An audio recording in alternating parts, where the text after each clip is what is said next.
What's up, what's up, what's up? It's Ohthatsstee, and you already know the vibes. If you don't, you about to. Welcome to my channel where I talk about a little bit of this, and I talk about a little bit of that. Before we even get into the tea of the week, we're going to get into the songs of the week. Or shall I say the album of the week. Because to be truthful, there really hasn't been that many songs that have been hitting the charts like these. For the number one hit of the songs of the week, we have God Did by DJ Khaled, his entire album. Now, DJ Khaled had a huge list of celebrities featuring on his album. He had Lil Baby, Jadakiss, City Girl, Lil Wayne, and many others. And honestly, it's a no skip. I have to be honest. Next on the list, yes, it's a next. It's hard to figure out what can beat that, but fortunately, we got the song for that one, because going at number 2 is Super Freaky Girl by the Sagittarius Queen herself, Nicki Minaj. Let's hear an applause for her. Before we even get into Nicki Minaj's lyricism, let's really talk about how she hit number 1 on the Billboard Hot 100. A lot of people have been saying, oh, I don't know if she'll make it. This song is easy. Well, it must have been easy to get on the number 1 chart, because that is what it did. Everybody doubted you, Nicki, but we still believed in you. Shout out to you. And since we're going into the tea of the week, let's keep on talking about Nicki. Let's shout out Nicki, who got a Vanguard Award and many others at the MTV VMA Awards. MTV, thank you for always being amazing to me and my whole career. I love you. So now that we're shouting people out, let's shout out my favorite number 1 team, the Las Vegas Aces, who beat Storm with these amazing scores right here. Now, I don't like to disrespect anybody, but Seattle, my team has been going dumb hard. We've been working hard. Now, I know y'all already been on a roll as it is, but I don't know. I feel like I gotta put some more energy in y'all, because y'all cannot fumble this bag. Last year, I was very and highly disappointed that y'all did not win. This year, I am not going to be disappointed at all. If y'all win, I'm gonna get me my own custom jersey, and I'm gonna wear it. Alright, I was gonna say for a week, but I'm gonna wear it for a special video just dedicated to y'all. Now, the next topic on this list, I'm gonna be honest, I never thought that I would see the day that a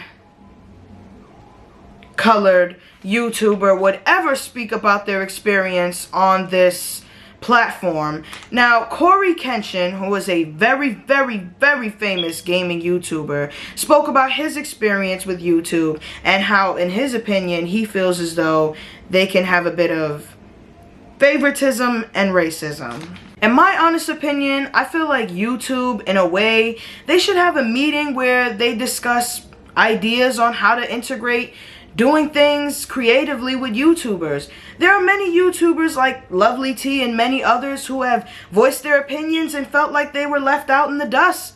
And there are times that there have been this color YouTubers where they have been out here and they've done the bare minimum and have gotten this much of support from YouTube. So all in all, I just hope that YouTube finds a way that they can hear people out and take the criticism well, because some people aren't great with criticism, and with YouTube and how they are, you got to think about this platform. Kenshin spoke to them through them. If we're being for real, he spoke to them in a way that is the whole entire purpose of YouTube. Speaking out, voicing your opinion.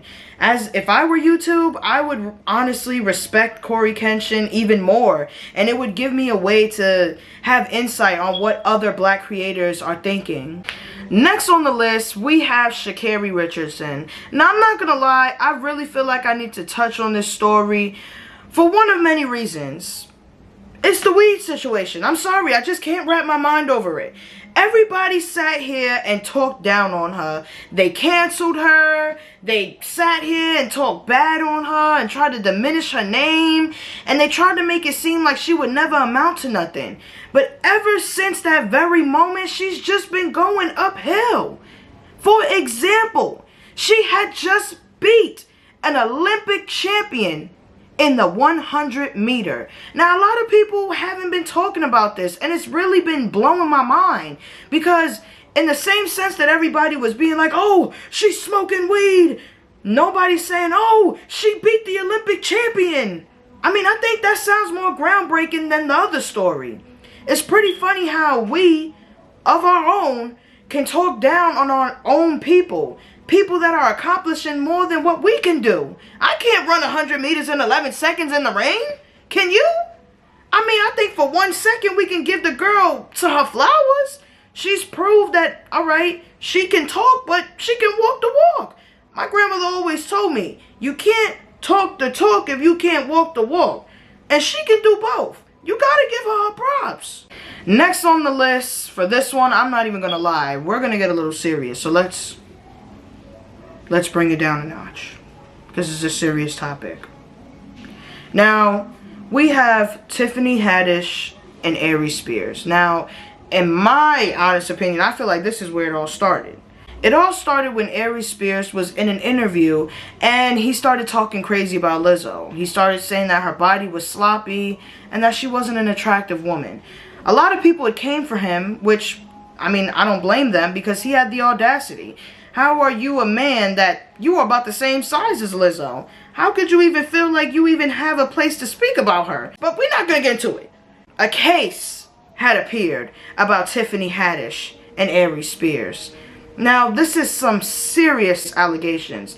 According to TMZ, it all started when, out of thin air, a week later, when they had made a very unfunny skit about the P word. The P word, the nasty P word, the disgusting P word about creepy men and creepy people.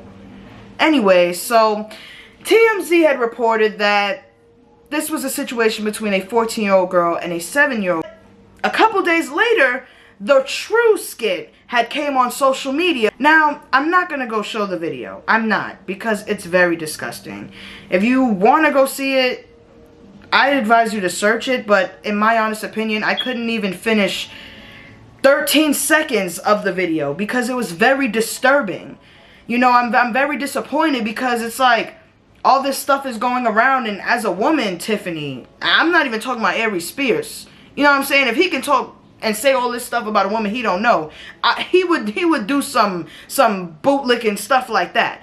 But if we're talking about Tiffany Haddish, I'm very disappointed that somebody who is up here would even, for 2 seconds, even entertain a skit like that. The fact that she even put herself in this situation is crazy to me. She had then responded saying that this was her response, talking about court. But honestly, Tiffany, it's really not much you can say. It's really not much you can do. I advise you to start saving your money up. I really don't see a lot of bookings happening after this. Alright guys, that's all. I hope you guys enjoyed this video, because I know I enjoyed making it. Hit that like, hit that subscribe, and make sure you share this video to everybody that you love so they can see somebody that you love, which is me. Anyways, y'all, I will see you guys next time. Have a nice day. I couldn't believe it. Soon as I bought my Cuban chain, she called me back.